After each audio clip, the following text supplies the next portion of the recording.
Italy சென்றடைந்த பிரதமர் நரேந்திர மோடிக்கு ரோம் நகரில் உற்சாக வரவேற்பு அளிக்கப்பட்டது.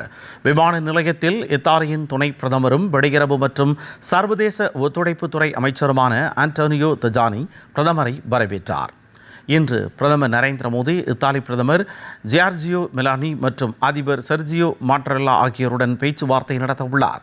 மேலும் இத்தாலி இந்தியா இடையிலான ஒத்துழைப்பை வலுப்படுத்துவதற்கான வழிகள் குறித்தும் அவர்களுடன் கலந்தாலோசிக்க உள்ளார்.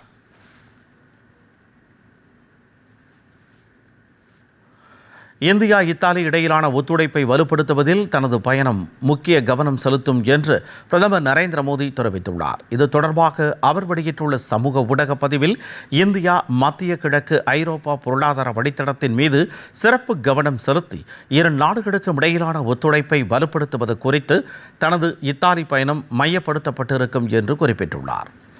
2025-2029 ஆண்டிற்கான கூட்டு உத்திசார் செயல் திட்டமும் இச்சமயத்தில் ஆய்வு செய்யப்படும் என்றும் அவர் கூறியுள்ளார்.